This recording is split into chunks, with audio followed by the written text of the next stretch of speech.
आज हम भारतीय संविधान के पन्नों से एक ऐसा केस निकालने वाले हैं जिसे अक्सर आरक्षण की बाइबल कहा जाता है। ये सिर्फ एक अदालती मामला नहीं है, बल्कि भारत के सबसे बड़े वैचारिक संघर्ष की कहानी है कि बराबरी का असली मतलब क्या है। बिल्कुल। हम बात कर रहे हैं इंदिरा साहनी बनाम भारत संघ केस की, जिसे पूरा देश मंडल कमीशन केस के नाम से जानता है। और हमारा मकसद सिर्फ ये जानना नहीं है कि फैसले में क्या हुआ, हम उस पूरी कहानी में उतरेंगे। अच्छा, वो चिंगारी कहाँ से लगी जिसने पूरे देश में आग लगा दी, सुप्रीम कोर्ट को किन मुश्किल सवालों से जूझना पड़ा और उसने संतुलन बनाने की वो कौन सी कोशिश की जिसका असर हम आज भी महसूस करते हैं। ठीक है, तो चलिए इसे परत दर परत खोलते हैं। मेरी समझ में ये बात नहीं आती कि ये सब शुरू कहाँ से हुआ। मतलब संविधान में पिछड़े वर्गों के लिए आरक्षण की बात तो थी, है ना? तो फिर अचानक एक कमीशन बनाने की जरूरत क्यों पड़ गई? आपने बिल्कुल सही नस पकड़ी है, यही तो सबसे बड़ी उलझन थी। अच्छा। संविधान के अनुच्छेद 16(4) में पिछड़े वर्गों के लिए आरक्षण का दरवाजा तो खोल दिया गया था, लेकिन ये बताया नहीं गया कि उस दरवाजे से अंदर आएगा कौन, कि ये पिछड़े वर्ग हैं कौन। हाँ, इसकी कोई साफ परिभाषा नहीं थी। ये एक बहुत बड़ी एम्बिग्विटी थी जिसे सुलझाना जरूरी था। और इसी एम्बिग्विटी को सुलझाने के लिए कमीशन बनाया गया। हाँ, पहली कोशिश 1953 में हुई थी, जिसे कालेलकर आयोग कहते हैं, पर उसकी सिफारिशें सरकार ने ठंडे बस्ते में डाल दी। अच्छा। असली कहानी शुरू होती है 1979 में, जब मोरारजी देसाई की सरकार ने बिहार के एक पूर्व मुख्यमंत्री बीपी मंडल के अध्यक्षता में दूसरा पिछड़ा वर्ग आयोग बनाया। और उनका काम साफ था।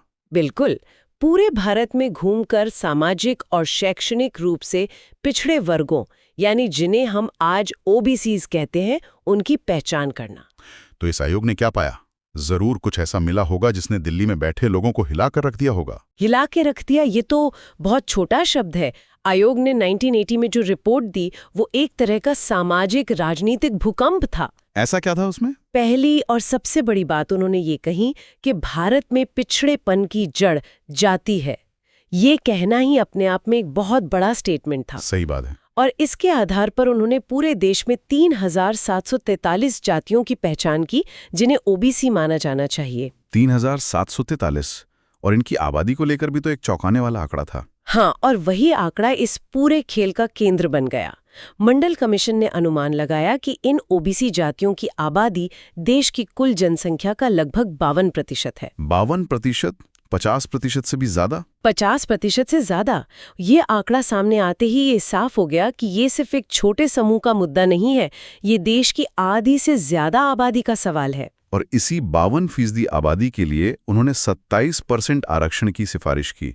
ये 27% का आंकड़ा कहाँ से आया? ये गणित बड़ा दिलचस्प है। देखिए, आयोग ने देखा कि एससी और एसटी को मिलाकर पहले से 22.5% आरक्षण मिल रहा था। और उस समय तक सुप्रीम कोर्ट अपने एक पुराने फैसले में कह चुका था कि कुल आरक्षण 50% से ज्यादा नहीं होना चाहिए। अच्छा।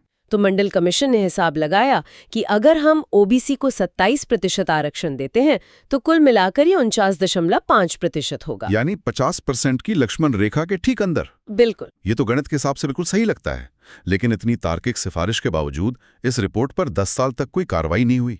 ये किसी राजनीतिक टाइम बम की तरह थी जो बस सही वक्त का इंतजार कर रही थी। सही कहा।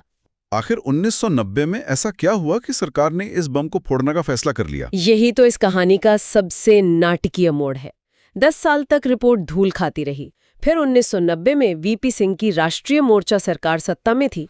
उस सरकार पर राजनीतिक दबाव बहुत था। कई विश्लेषक मानते हैं कि अपनी कुर्सी बचाने और एक बड़ा वोट बैंक बनाने के लिए वीपी सिंह ने मंडल कार्ड खेल दिया। अच्छा। उन्होंने संसद से कोई नया कानून पास नहीं करवाया, बस एक सरकारी आदेश जारी कर दिया, एक ऑफिस मेमोरेंडम। और बस उस एक कागज के टुकड़े ने पूरे देश की राजनीति में भूचाल ला दिया। बिल्कुल। और फिर जो हुआ वो हमारी पीढ़ी की यादों में आज भी ताजा है। देश जैसे 2 हिस्सों में बंट गया था। हाँ, उस सरकारी आदेश के बाद पूरे देश में, खासकर उत्तर भारत के शहरों में जबरदस्त विरोध प्रदर्शन हुए। मुझे याद है छात्रों का बहुत बड़ा आंदोलन था। आरक्षण विरोधी छात्रों ने सड़कों पर उतरकर आत्मदाह तक की कोशिशें की। देश की हवा में जाति का जहर घुल गया था। एक तरफ सामाजिक न्याय के समर्थक थे तो दूसरी तरफ मेरिट की दुहाई देने वाले। और इस जलते हुए माहौल में घी डालने का काम अगली सरकार ने भी किया, है ना? हाँ, 1991 में पीवी नरसिम्हा राव की सरकार आई। उन्होंने इस उबाल को शांत करने के लिए एक और दांव खेला। वो क्या था?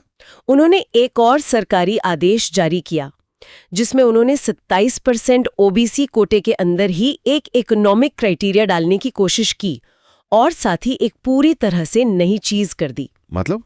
आर्थिक रूप से पिछड़े उच्च वर्गों के लिए 10% अलग से आरक्षण का प्रावधान। अच्छा। अब मैदान में 2 सरकारी आदेश थे और दोनों को ही सुप्रीम कोर्ट में चुनौती दी गई। तो मामला आखिरकार देश की सबसे बड़ी अदालत में पहुंच गया। जी। मुख्य याचिकाकर्ता इंदिरा साहनी थी, जी, जो एक वकील थी। जी। उनकी और बाकी याचिकाकर्ताओं की मुख्य दलीलें क्या थी? उनकी सबसे बड़ी दलील संविधान की आत्मा से जुड़ी थी, समानता का अधिकार। अनुच्छेद 14। बिल्कुल। उनका कहना था कि जाति के आधार पर किसी को नौकरी देना या न देना समानता के अधिकार का खुला उल्लंघन है।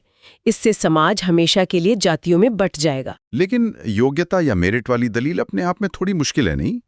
क्या ये नहीं कहा जा सकता कि सदियों से जिन्हें बराबरी का मौका ही नहीं मिला, उनके लिए मेरिट का शुरुआती पैमाना ही अलग होना चाहिए? ये बहुत जरूरी सवाल है और याचिकाकर्ताओं ने इसके जवाब में संविधान के अनुच्छेद 335 का हवाला दिया, जिसमें प्रशासनिक दक्षता की बात है। हाँ, कि आरक्षण लागू करते समय एडमिनिस्ट्रेशन की एफिशिएंसी का ध्यान रखना होगा।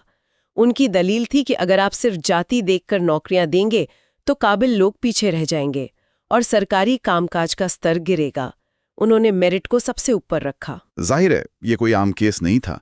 कोर्ट ने इसकी गंभीरता को कैसे लिया? सुप्रीम कोर्ट समझ गया था कि ये सिर्फ एक कानूनी सवाल नहीं है, ये भारत के सामाजिक ताने-बाने का सवाल है। इसीलिए कोर्ट ने 9 जजों की एक विशाल संवैधानिक बेंच बनाई, जो आज तक की सबसे बड़ी बेंचों में से एक है। 9 जजों की बेंच। हाँ, और उनके सामने कुछ ऐसे बुनियादी सवाल थे जिनका जवाब भारत का भविष्य तय करने वाला था। वो सवाल क्या थे?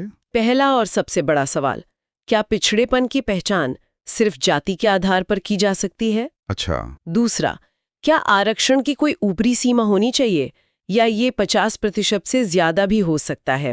तीसरा, और ये एक बहुत गहरा सवाल था, क्या पिछड़े वर्गों के भीतर जो अमीर और संपन्न लोग हैं, जिन्हें बाद में क्रीमी लेयर कहा गया, क्या उन्हें भी आरक्षण का फायदा मिलना चाहिए? और एक प्रमोशन वाला सवाल भी था, है ना? हाँ, कि क्या आरक्षण सिर्फ नौकरी में घुसने के लिए है, यानी एंट्री लेवल पर, या प्रमोशन में भी लागू होगा? ये तो वाकई बहुत बड़े और मुश्किल सवाल थे। तो 16 नवंबर 1992 को जब कोर्ट ने अपना ऐतिहासिक फैसला सुनाया, तो क्या हुआ? कोर्ट ने किसका पक्ष लिया? कोर्ट ने देखिए किसी एक का पक्ष नहीं लिया, उसने एक बीच का रास्ता निकाला। अच्छा। 6.3 के बहुमत से कोर्ट ने ओबीसी के लिए 27% आरक्षण को संवैधानिक रूप से सही ठहराया। तो मतलब वीपी सिंह सरकार की जीत हुई? एक तरह से हाँ, लेकिन कोर्ट ने इसके साथ कुछ ऐसी शर्तें और सिद्धांत जोड़ दिए जिन्होंने आरक्षण की पूरी तस्वीर ही बदल दी। अच्छा, शर्तें? हाँ, ये शर्तें आरक्षण पर एक तरह की लगाम थीं। ठीक है, तो उन शर्तों और सिद्धांतों पर आते हैं। इस केस का सबसे बड़ा योगदान क्या माना जाता है? इस केस का सबसे बड़ा और क्रांतिकारी योगदान था क्रीमी लेयर का सिद्धांत, यानी मलाईदार परत को बाहर करने का नियम। यहाँ कोर्ट ने एक बहुत ही गहरा सवाल उठाया, क्या आरक्षण का फायदा पीढ़ी दर पीढ़ी एक ही परिवार को मिलना चाहिए? एग्जैक्टली। कोर्ट का मानना था कि आरक्षण एक सीढ़ी है, कोई रॉकेट नहीं। इसका मकसद किसी को शुरुआती धक्का देना है, न कि पूरी रेस में गोद में उठाकर दौड़ाना। बिल्कुल।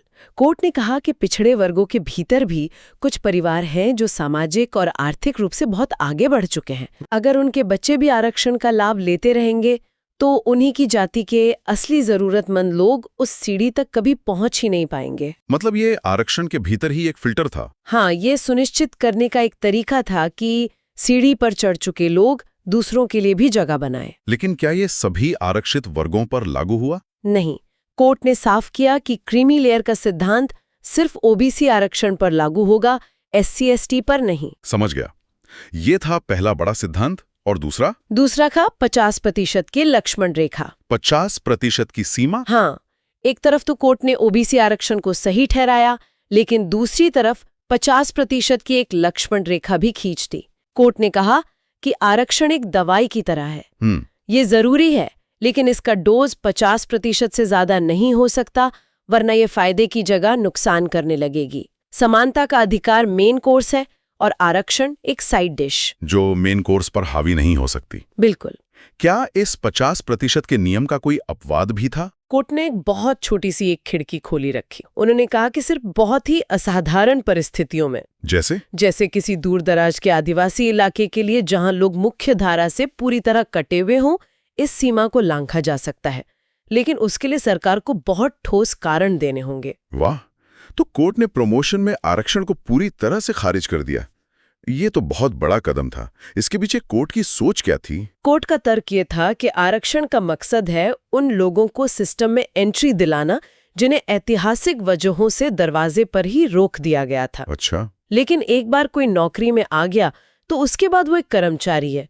फिर प्रमोशन की दौड़ में सभी को बराबर माना जाना चाहिए और तरक्की का आधार योग्यता होनी चाहिए। हाँ, इसलिए पदोन्नति में आरक्षण को असंवैधानिक ठहरा दिया गया। और उस 10% आर्थिक आरक्षण का क्या हुआ जो नरसिंह राव सरकार लाई थी? कोर्ट ने उसे बिना किसी हिचकिचाहट के रद्द कर दिया। क्यों? कोर्ट ने साफ पाला कि उस समय भारतीय संविधान सिर्फ सामाजिक और शैक्षणिक पिछड़ेपन को आरक्षण का आधार मानता था।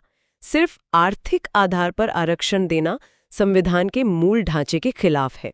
ये स्थिति तो बाद में बदली? हाँ, ये स्थिति 2019 तक बनी रही, जब तक कि सरकार ने 103वें संविधान संशोधन के जरिए EWS आरक्षण का रास्ता नहीं बना दिया। तो इसका मतलब ये हुआ कि सुप्रीम कोर्ट ने एक लक्ष्मण रेखा खींची और बस सब कुछ तय हो गया, बहस खत्म? अरे नहीं, बहस खत्म नहीं हुई, बल्कि असली रस्साकशी तो यहीं से शुरू हुई। अच्छा। ये फैसला अंत नहीं, बल्कि सुप्रीम कोर्ट और संसद के बीच एक संवैधानिक शाहमात के खेल की शुरुआत थी, खासकर पदोन्नति में आरक्षण के मुद्दे पर। तो संसद ने इस फैसले पर क्या प्रतिक्रिया दी? संसद ने दिखाया कि संविधान में आखिरी शब्द कहने का हक उसी के पास है।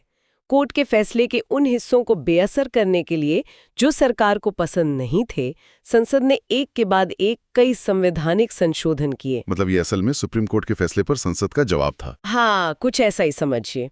सबसे पहला और बड़ा कदम 1995 में उठाया गया।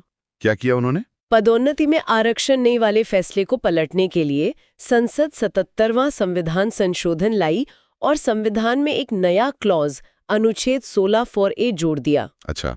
इसने सरकार को SC/ST कर्मचारियों को पदोन्नति में आरक्षण देने की शक्ति वापस दे दी। मतलब कोर्ट का एक बड़ा सिद्धांत कुछ ही सालों में पलट दिया गया, सीधे तौर पर। और ये यही नहीं रुका। इसके बाद 81वां, 82वां और 85वां संशोधन भी लाए गए ताकि कोर्ट के फैसले के दूसरे प्रभावों को भी बदला जा सके। जैसे बैकलॉग वैकेंसी और प्रमोशन में सीनियरिटी। बिल्कुल, ये असल में पार्लियामेंट और सुप्रीम कोर्ट के बीच पावर स्ट्रगल का एक क्लासिक एग्जाम्पल बन गया था, जहां दोनों ही संविधान की अपनी अपनी व्याख्या पर अड़े थे। और क्रीमी लेयर को जमीन पर उतारने के लिए क्या किया गया? कोर्ट ने तो सिर्फ सिद्धांत दिया था, उसे लागू कैसे किया गया? कोर्ट के निर्देश पर सरकार ने क्रीमी लेयर के मानदंड तय करने के लिए जस्टिस राम नंदन प्रसाद समिति बनाई। अच्छा। इसी समिति ने तय किया कि कितनी सालाना आय या किस सरकारी पद पर बैठे व्यक्ति के बच्चों को OBC आरक्षण का लाभ नहीं मिलेगा, और कमोबेश वही मानदंड आज भी कुछ बदलावों के साथ लागू हैं। तो अगर हम इस पूरी चर्चा को समेटें तो इंदिरा साहनी केस ने OBC आरक्षण को हरी झंडी तो दिखा दी, लेकिन साथ ही क्रीमी लेयर और 50% की सीमा जैसे दो बड़े स्पीड ब्रेकर भी लगा दिए। हाँ, इसने आरक्षण पर बहस की दिशा ही बदल दी। बिल्कुल सही। ये फैसला असल में योग्यता और सामाजिक न्याय के दो पहियों पर देश को चलाने के लिए एक संतुलन बनाने की बहुत बड़ी न्यायिक कोशिश थी। कोर्ट ने माना कि हजारों साल के अन्याय को दूर करने के लिए आरक्षण एक जरूरी औजार है, लेकिन साथ ही ये भी पक्का किया कि ये औजार अनियंत्रित होकर योग्यता को पूरी तरह से खत्म न कर दे। ये फैसला हुए आज 30 साल से ज्यादा हो चुके हैं, लेकिन इसने जो सवाल उठाए थे वे आज भी उतने ही, बल्कि शायद उससे भी ज्यादा प्रासंगिक हैं। और शायद हमेशा रहेंगे। इस फैसले ने 50% की जो सीमा तय की थी, आज कई राज्य उसे पार करना चाहते हैं। सही बात है। क्रीमी लेयर का जो सिद्धांत OBC के लिए बनाया गया है, उसे SC/ST पर भी लागू करने की बहस जोरों पर है। तो सोचने वाली बात यह है कि इंदिरा साहनी केस ने संतुलन का जो पैमाना बनाया था, क्या आज का भारत उसे तोड़कर एक नए संतुलन की तलाश में निकल पड़ा है? ये एक ऐसा सवाल है जिसका जवाब भविष्य ही देगा।